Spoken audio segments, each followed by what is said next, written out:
अस्सलाम वालेकुम गाइस। आज का जो हमारा टॉपिक है वो है थर्मोमीटर और आज हम पढ़ेंगे कि थर्मोमीटर क्या है, इसको हम यूज़ कैसे करते हैं, प्लस इसके अंदर जो लिक्विड इस्तेमाल होता है, जो यूज़ होता है, वो लिक्विड किन प्रॉपर्टीज़ का हामिल होना चाहिए, इन सारी चीज़ों के बारे में आज हम स्टडी करेंगे। तो सबसे पहले है बच्चे हमारे पास थर्मोमीटर एक ऐसा डिवाइस है जो कि हमारे पास टेम्परेचर को मेजर करने के लिए यूज़ होता है। देखिए ये ज़्यादातर आपने देखा होगा डॉक्टर्स के पास होते हैं। अब आजकल मुख्तलिफ़ किस्म के थर्मोमीटर आ गए हैं जिसके अंदर आप पहले लिक्विड इन ग्लास थर्मोमीटर की बात कर सकते हैं। उससे पहले भी एक थर्मोमीटर था, वो क्लिनिकल थर्मोमीटर कहलाता था।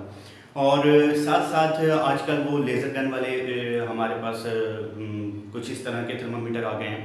तो मुख्तलिफ टाइप्स के थर्मामीटर हैं, टाइप्स उनकी डिफरेंट है, काम सबका एक ही है। लेकिन आज जो हमने स्पेशली पढ़ना है वो है लिक्विड इन ग्लास थर्मोमीटर। लेकिन उससे पहले मैं थर्मोमीटर की डेफिनेशन आप सबको बताना चाहता हूँ, जो कि है a device which is used to measure temperature, MEASURE, measure temperature, कि ऐसा ही डिवाइस जो कि टेम्परेचर को मेजर करने के लिए, सही टेम्परेचर की पैमाइश करने के लिए जो डिवाइस यूज़ होती है उसे हम थर्मोमीटर कहते हैं, वो चाहे जिस टाइप का भी हो है। और जहाँ तक रह गई लिक्विड इन ग्लास थर्मोमीटर की, तो लिक्विड इन ग्लास थर्मोमीटर की शेप बड़ी टिपिकली आपने देखी होगी। एक शीशे की ट्यूब होती है और उसके अंदर एक ख़ास किस्म का मटेरियल यूज़ होता है जो कि ऑब्वियसली मरकरी होता है। लेकिन आप पढ़ेंगे कि मरकरी ही हम यूज़ क्यों करते हैं और लिक्विड इन ग्लास थर्मोमीटर में है क्या चीज़। बच्चे इसकी अगर मैं एक रफली शेप बना दूं तो इसकी रफली शेप कुछ ऐसे बनेगी कि हमारे पास लिक्विड इन ग्लास थर्मोमीटर में इस तरह होता है कि हमारे पास एक कैपिलरी ट्यूब होती है। कैपिलरी ट्यूब का मतलब है एक शीशे की ट्यूब बनी हुई होगी और उसके ऊपर कुछ रीडिंग्स होंगी, एक स्केल सा बना हुआ होगा ऐसे, जो कि डिफरेंट रीडिंग डिफरेंट टेम्परेचर में, डिग्री सेंटीग्रेड में भी और फ़ारेनहाइट में भी टेम्परेचर बता रहा होता है। ठीक है, तो नीचे ज़्यादातर होता है डिग्री सेंटीग्रेड और ऊपर वाली रीडिंग को जो शो कर रही होती है, यहाँ पर जो रीडिंग होगी वो फ़ारेनहाइट के टेम्परेचर बता रही होगी। और यहाँ पर हमारे पास एक स्टेम लगी हुई होती है, इसको हम कहते हैं, इस सारी होल को हम कहेंगे, इसका नाम कहलाएगा कैपिलरी ट्यूब।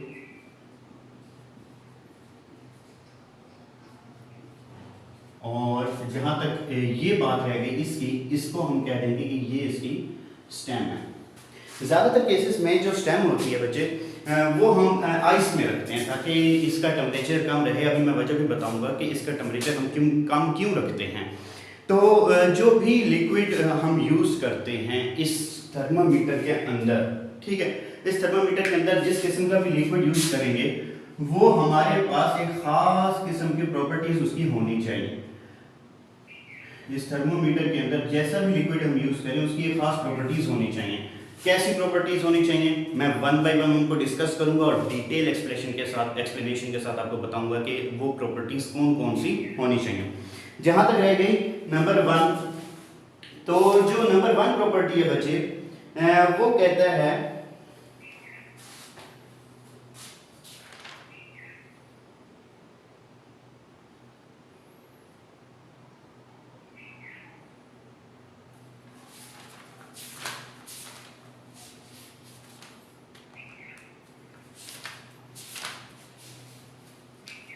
अच्छा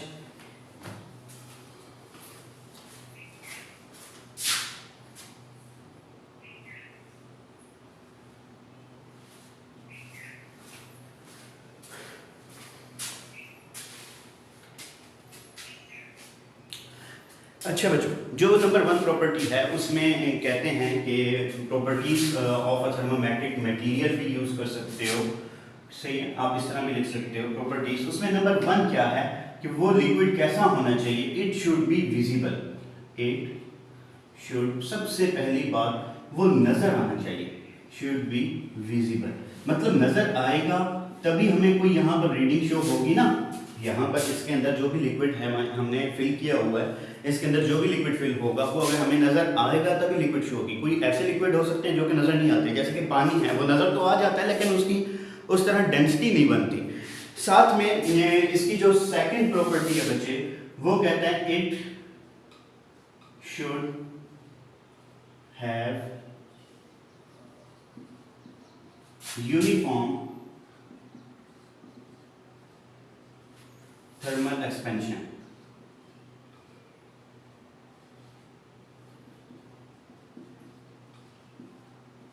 कि इसकी यूनिफॉर्म थर्मल एक्सपेंशन होनी चाहिए।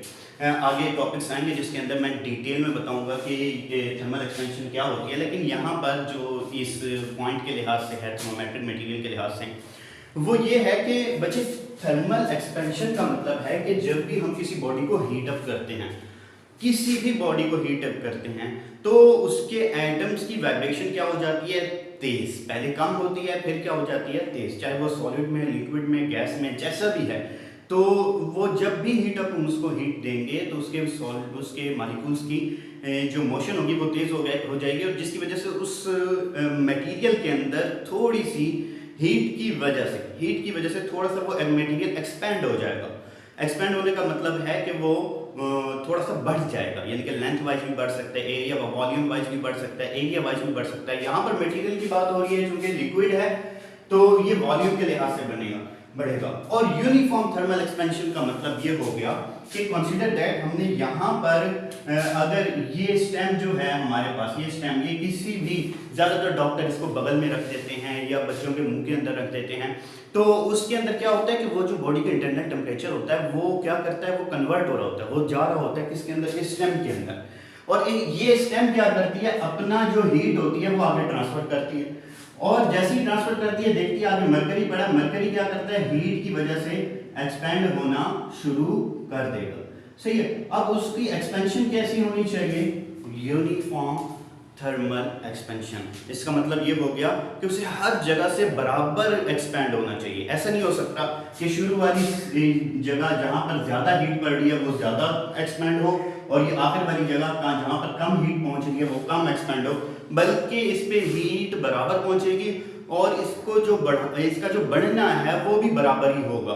यानी कि शुरू वाली जगह ये वाले पॉइंट भी, इसको मैं नाम दे देता हूँ कि पी क्यू से लेकर ये वाला पॉइंट, सॉरी ये मार्कर आज थोड़ा सा इशू कर रहा है, इसमें रिंग डालनी पड़ेगी, ये पी क्यू वाला पॉइंट भी, और साथ साथ यहाँ पर ये वाला आर एस वाला पॉइंट, ये भी जितना पी क्यू की एक्सपेंशन होगी उतनी ही आर एस की एक्सपेंशन होगी। तो इसका मतलब हो गया कि जैसे ही हीट हम देंगे उसे, चाहे वो जिस तरीके से भी दें, ज़्यादातर जो फर्नेस होती है वहाँ पर भी ये थर्मोमीटर यूज़ किया जाता है, तो उसके अंदर भी मरकरी यूज़ होता है। तो वो क्या होता है कि यहाँ पर P से Q तक जितना एक्सपेंड हुआ है ये मरकरी, उतना ही इधर होगा, उतना ही आर एस पे होगा। तो हर जगह ये मरकरी जितना भी थर्मोमीटर के अंदर है इक्वली एक्सपेंड होगा।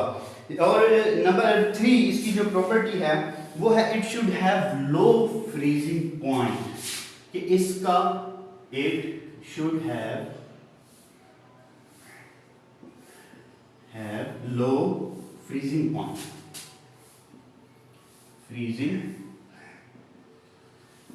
कि इसका पॉइंट, फ्रीजिंग पॉइंट क्या होना चाहिए, कम होना चाहिए। मतलब मेरे ख्याल में -30 से भी कम होना चाहिए, ताकि जो सर्द इलाके हैं वहाँ पर भी ये थर्मामीटर, जहाँ पर बहुत ज़्यादा सर्दी पड़ जाती है और वहाँ पे आम टेम्परेचर -10 -14 इतना रहता है, वहाँ पर भी ये थर्मामीटर आसानी से यूज़ हो सके। तो इसका फ्रीजिंग पॉइंट क्या होना चाहिए, बहुत बहुत कम होना चाहिए। और नंबर 4 जो है इसकी प्रॉपर्टी वो है it should have high boiling point, कि इसका बॉइलिंग पॉइंट क्या होना चाहिए, बॉइलिंग पॉइंट, इसका बॉइलिंग पॉइंट ज्यादा होना चाहिए। मतलब क्या हो गया कि इसका बॉइलिंग पॉइंट, वजह क्या होती है, इसका बॉइलिंग पॉइंट क्यों ज़्यादा होना चाहिए, इसका बॉइलिंग पॉइंट इस वजह से बच्चे ज़्यादा होना चाहिए ताकि अगर कोई चीज़ ज़्यादा हीट अप है, जैसे कि फर्नेस है, कई जगह पर भट्टियों में हम देखते हैं कि वहाँ पर बहुत ज़्यादा गर्मी हो रही होती है क्योंकि आग लगी हुई होती है। तो वहाँ पर हम अगर थर्मामीटर को प्लेस करें तो वहाँ पर वो उस आग की जो हीट है उसको थोड़ा सा ज़्यादा एक्सेप्ट कर सके। ये ना हो कि थर्मामीटर खुद ही टूट जाए, इनफैक्ट खुद ही फट जाए, वो एक्सपेंड इतना हो जाए कि वो फट जाए। ऑब्वियसली वो फट जाएगा लेकिन किसी एक हाथ आने के बाद। लेकिन फिर भी हमें ये ख्याल रखना चाहिए कि इसका जो ये चौथा पॉइंट है ये काफ़ी इंपॉर्टेंट है। It should have high boiling point. इसका बॉइलिंग पॉइंट कैसा होना चाहिए? ज़्यादा। लो फ्रीजिंग पॉइंट ताकि सर्दियों में और सर्द इलाकों में यूज़ हो सके, और हाई बॉइलिंग पॉइंट ताकि गर्म इलाकों में भी यूज़ हो सके, प्लस ज़्यादा टेम्परेचर को भी मेजर कर सकें। नेक्स्ट पॉइंट पे चलते हैं। It should not wet the glass. ये भी बड़ा इंपॉर्टेंट पॉइंट है। कई बच्चों को ये पॉइंट समझ नहीं आता कि इसका क्या मतलब हो गया कि जब वो गिलास के अंदर हम उस कैपिलरी ट्यूब के अंदर उसको रखेंगे तो it should not wet the glass. तो वो वेट कैसे नहीं कर सकता? देखो, द गिलास आमतौर पे अगर एक गिलास पानी में, एक गिलास में पानी हम डाल दिए तो क्या होता है कि उसके अंदर हमारे पास क्या होगा कि वो गिलास में जब हम सारा पानी पी भी लें तो थोड़ा सा पानी, थोड़े से उसके पानी के ज़रात पार्टिकल्स, थोड़े से तो नहीं ऑब्वियसली, गिलास के मुकाबले में थोड़े से ज़रात उस गिलास के अंदर फिर भी चिपके रहते हैं, स्टिक हो जाते हैं और वो नहीं निकलते एंड तक। तो क्या हो जाता है कि उसकी थिकनेस एक बढ़ जाती है। तो यहाँ पर क्या है, it should not wet the glass, कि उसे गिलास को गीला नहीं करना चाहिए। वो एक्सपैंड हो लेकिन गिलास के साथ अटैच ना हो। मैं एक दो वीडियोस यहाँ पर साइड पे अटैच कर दूंगा ताकि आपको पता चले कि एक थर्मामीटर के अंदर किस तरह एक्सपेंशन हो रही होती है या नहीं हो रही होती।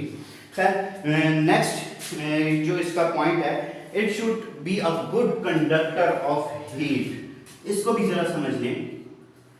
It should be a good conductor।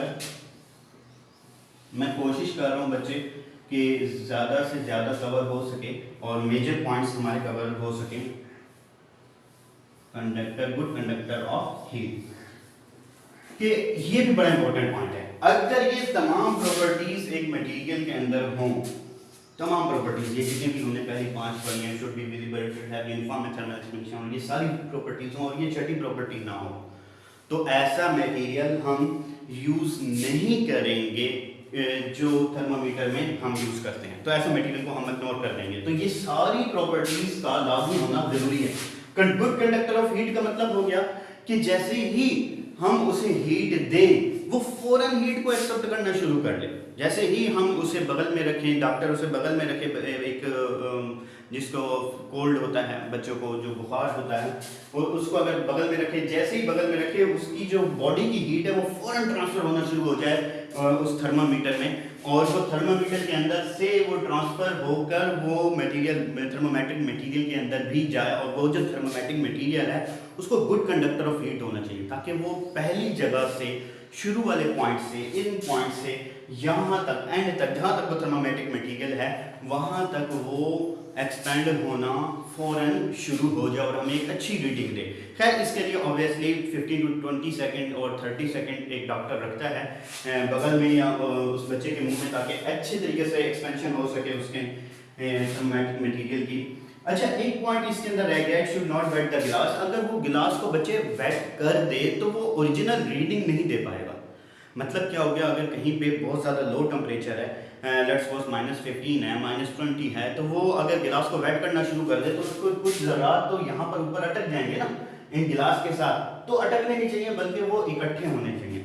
जैसे हीट देने से एक बॉडी एक्सपेंड होता है उस तरह हीट कम करने से, यानी कि टेम्परेचर के कम करने से वो बॉडी कॉन्ट्रैक्ट भी होता है, यानी कि ये वाइस वर्सा वाला सिनेरियो है।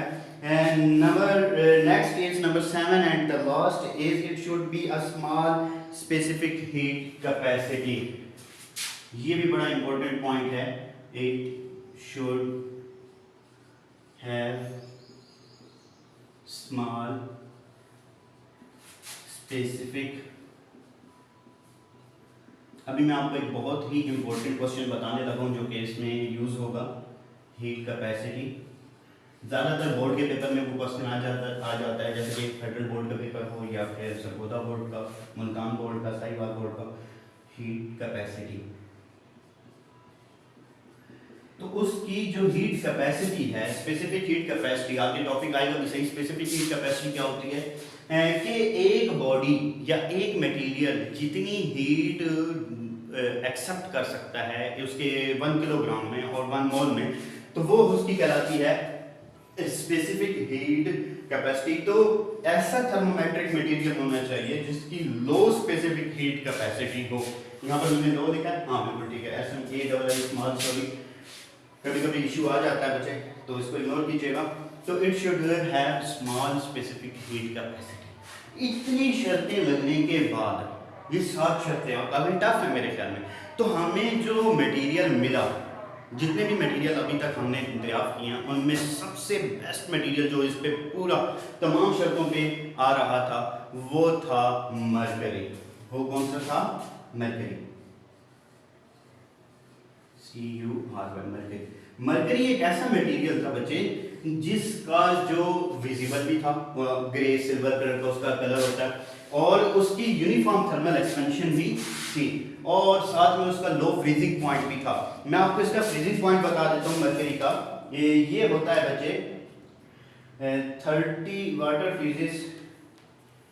मैं आपको बता देता हूँ, एक मिनट मुझे चेक करना पड़ेगा, मेरे ध्यान से निकल गया। हाँ,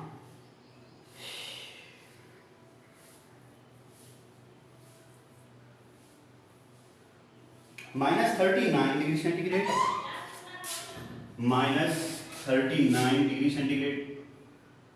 तो है it should have low freezing point, उसका फ्रीजिंग पॉइंट कम होना चाहिए, जो कि मरकरी का कितना है, -39 डिग्री सेंटीग्रेड। और it should have high boiling point, जो कि मरकरी का कितना है, 357 डिग्री सेल्सियस। तो ये तमाम प्रॉपर्टीज एक मरकरी में तमाम प्रॉपर्टीज शामिल थी। तो हमने मरकरी एक ऐसा मटेरियल है जिसको हमने थर्मामीटर के अंदर यूज किया। अब ये क्वेश्चन जो है वो ये आ सकता है, हमारे पास बड़ा मशहूर ज़माना क्वेश्चन है, वाई मरकरी, इसको बिल्कुल इग्नोर ना कीजिएगा, ये काफी इंपॉर्टेंट है, इज यूज्ड फॉर थर्मोमेट्रिक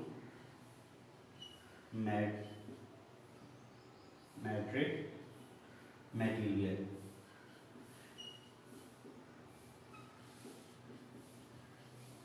कि मरकरी को हम थर्मोमेट्रिक मटेरियल के तौर पे ही यूज़ क्यों करते हैं, मरकरी की जगह वाटर क्यों नहीं लेते हैं? तो ये तमाम वजह है। वाटर अगर लें ऑब्वियसली उसका फ्रीजिंग पॉइंट कम होता है, लेकिन इतना कम नहीं होता कि वो इसको मैच कर सके। वाटर फ्रीज हो जाता है 10 पे और बॉयल होना शुरू हो जाता है 100 डिग्री सेंटीग्रेड पे। तो ये तो काफ़ी छोटा एक रेंज बन जाती है, 0 से लेकर 100 तक वाटर वाला मटेरियल जो थर्मोमीटर होगा वो मैयर कर सकता है ऑब्वियसली। और उसके लिए यूनिफॉर्म लो स्पेसिफिक हीट कैपेसिटी भी नहीं होती, वो काफ़ी ज़्यादा हीट को एब्जॉर्ब करके बढ़ना शुरू होता है। तो उसके अंदर बाकी तमाम मटेरियल्स के अंदर कोई ना कोई इशू आना शुरू हो जाते हैं। तो मरकरी एक ऐसा थर्मोमेट्रिक मटेरियल है जिसको हम थर्मोमीटर में यूज़ कर सकते हैं। अच्छा बच्चे, इसका एक दफ़ा अगर आप स्क्रीनशॉट लेना चाहो इस क्वेश्चन का तो ले सकते हो।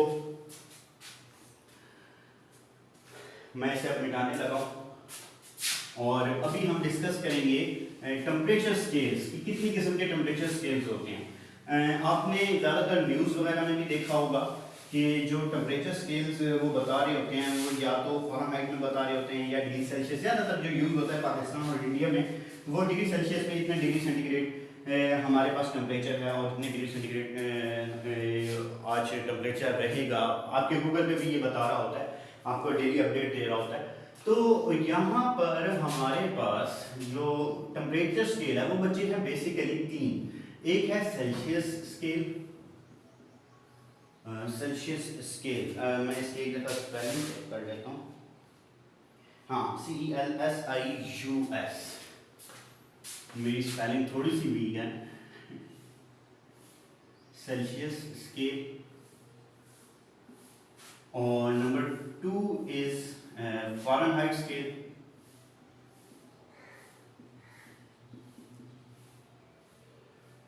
इसकी भी स्पेलिंग मुझे चेक करने पड़ेंगे।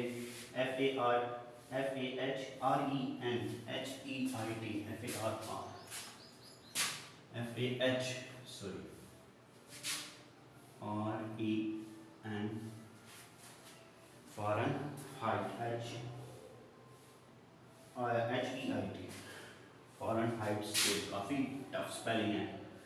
फ़ारेनहाइट SCA, फिजिक्स वालों का ये तो मतलब आप वो स्पेलिंग याद नहीं करते यानी कि समझ आनी चाहिए, थीम क्लियर होना चाहिए, लेकिन ऑब्वियसली स्पेलिंग का एक अपना स्टेटस है। जो चेकर होता है उसको पता चलता है कि आपके स्पेलिंग कितने अच्छे हैं, तो उसको पढ़ने में आसानी होती है, वो आपके नंबर नहीं काटता। वैसे मैं साइंस सब्जेक्ट्स में आपके स्पेलिंग और ग्रामर की वजह से इतने ज़्यादा नंबर पढ़ते नहीं हैं, वो आपका थीम देख रहे होते हैं। And the third one is kelvin scale, जो कि सबसे ज़्यादा इम्पोर्टेंट है। क्यों इम्पोर्टेंट है? उसकी एक वाहिद वजह है कि केल्विन स्केल एक ऐसा सिस्टम का स्केल है कि हम सिस्टम इंटरनेशनल के अंदर के जो यूनिट ले रहे होते हैं टेम्परेचर का, वो केल्विन ले रहे होते हैं। वो कौन सा ले रहे होते हैं? यानी कि अगर हमें सेंटीग्रेड में भी दिया हुआ है तभी हम केल्विन में चेंज करेंगे, किसी भी न्यूमेरिकल में अगर कोई टेम्परेचर दिया हुआ है, और अगर फ़ारेनहाइट में दिया हुआ है तब भी हम केल्विन में चेंज करेंगे। लेकिन केल्विन और फ़ारेनहाइट में चेंज करने के लिए थोड़ा सा इसका डिफरेंस है। कैसे? अगर कोई भी टेम्परेचर सेंटीग्रेड में दिया हुआ है तो उसको हम केल्विन में लेके जाने के लिए, मैं एक मिनट देख लूँ, हाँ ठीक है, केल्विन में अगर दिया हुआ है तो उसे सेंटीग्रेड में लेके जाने के लिए बिल्कुल ठीक, टेम्परेचर इन केल्विन जो दिया हुआ है उसे सेंटीग्रेड में लेके जाने के लिए 273 उसमें ऐड कर देंगे। इसी तरह अगर फ़ारेनहाइट में कोई टेम्परेचर दिया हुआ है उसे सेंटीग्रेड में लेके जाने के लिए, तो temperature in centigrade will be equal to 3/2, मुझे एक दफ़ा रिवाइज करना पड़ेगा, 1.8C + 32, ये भी ठीक है, 1.8C + 32। और अगर केल्विन में दिया हुआ है उसे सेंटीग्रेड में लेके जाने के लिए तो सिंपल है, temperature in Kelvin will be equal to, ये केल्विन में हमने सेंटीग्रेड में अगर हमें निकालना है तो इसके लिए थोड़ा सा अलग सा फार्मूला है, इसको चेंज कर देते हैं, इसी वजह सेल्सियस को केल्विन और केल्विन को सेल्सियस को चेंज कर देते हैं। ये केल्विन के लिए हो जाएगा, मैंने इधर गलत लिख दिया, आई थिंक सो, इधर सेंटीग्रेड लिखो, बल्कि इधर अभी केल्विन ही रहने दो, इसको मैं चेंज कर देता हूँ केल्विन, और ये सेंटीग्रेड बन जाएगा सेल्सियस स्केल। तो सेल्सियस स्केल का इधर से वैल्यू निकालेंगे तो ये जो 273 प्लस में इधर आके क्या हो जाएगा, केल्विन स्केल के साथ वो माइनस में आ जाएगी 273। तो अगर सेंटीग्रेड में कोई टेम्परेचर दिया हुआ तो माइनस उसमें से कर लेंगे 273, तो वो डिग्री सेंटीग्रेड में चेंज हो जाएगा अगर केल्विन में उसको दिया हुआ है। तो ये टेम्परेचर चेंजिंग स्केल है, ये है फ़ारेनहाइट से, तो यहाँ पर मैंने गलत लिख दिया, फ़ारेनहाइट से सेंटीग्रेड और सेंटीग्रेड से फ़ारेनहाइट में चेंज होने का फार्मूला, और ये है केल्विन से सेंटीग्रेड और सेंटीग्रेड से केल्विन में चेंज होने का फार्मूला। तो इन फार्मूले की मदद से हम मुख्तलिफ किस्म की मेजरमेंट कर सकते हैं, टेम्परेचर का क्या स्केल है, किस तरह हम उसको मेजर करते हैं। उम्मीद है बच्चों आज का लेक्चर आपको पसंद आया होगा। तो अगर कोई भी कन्फ्यूजन होती है आपको तो आप कमेंट में मेंशन कर सकते हैं और मुझे बेझिझक बता सकते हैं। मैं अपना व्हाट्सएप नंबर भी आपको मेंशन कर दूंगा जहाँ पे आप हमारी टीम के साथ और मेरे साथ रब्ता में हो सकते हैं। और अगर ऑनलाइन ट्यूशन पढ़नी हो तो काइंडली रब्ता कीजिएगा। That's good. अल्लाह हाफिज़। कल तक के लिए इंशाल्लाह नेक्स्ट टॉपिक हम शुरू करेंगे।